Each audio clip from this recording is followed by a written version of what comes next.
Okay guys, the question to ask is what have I done today? And I'm doing this little piecemeal stuff.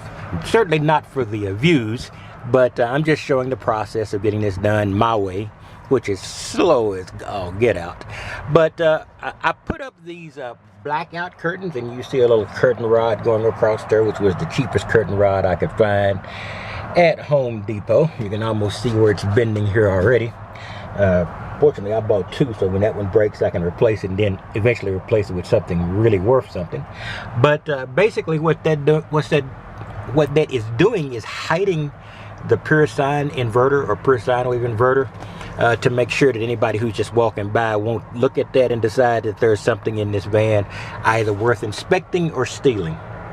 The batteries are pretty safe down here underneath this board because you really can't see them unless you are seated and bend down deeply. They might wonder why that board is there, but they won't necessarily know there's 175, 200 pounds of batteries underneath it. Okay, I commented yesterday that I had the 12 volt patch panel down, and I finally run a 12 volt.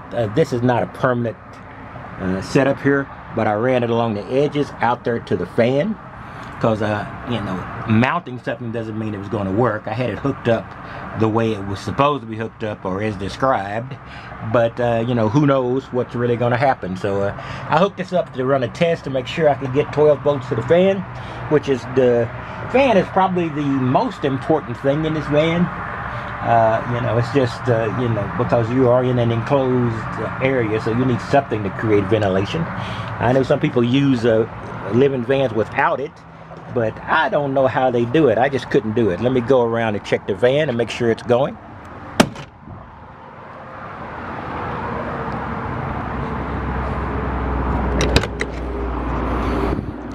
See, I've only got, here we go, there's the wire again, all the way on the other side of the partition where the patch panel is, and the fan is going.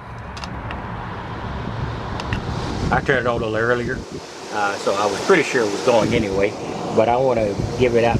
I'm turning it on full blast so you can actually see it.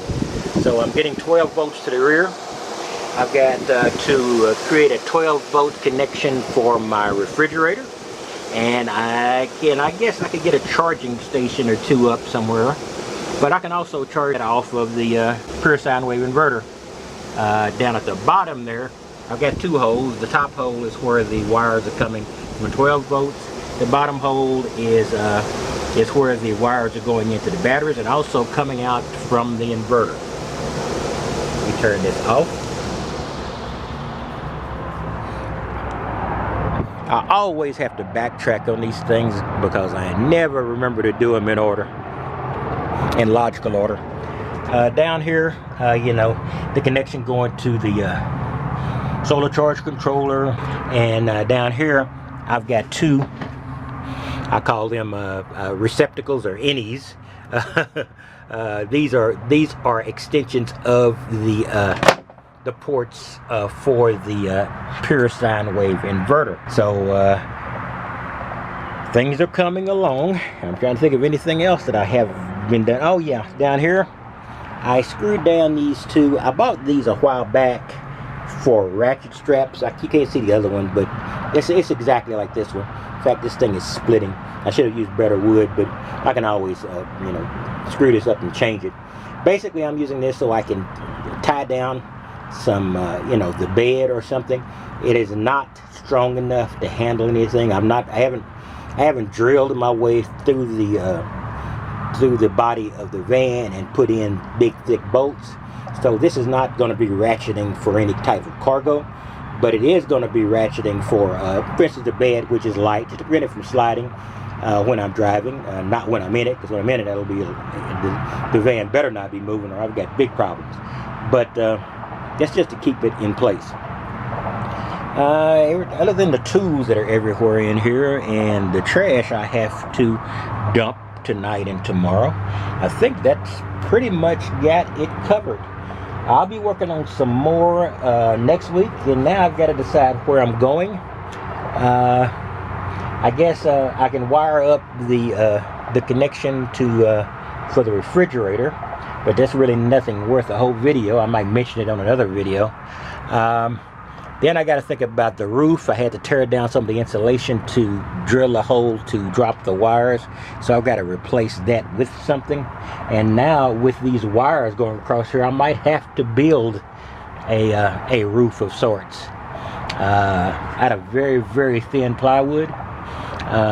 It's something I got to think about. I'm not going for, you know, this is a roof. I'm not going for Good Housekeeping or Architectural Digest, so I just want something that's moderately presentable and majorly functional. All right, that's all I've got. I will talk to you later when I got something else to report.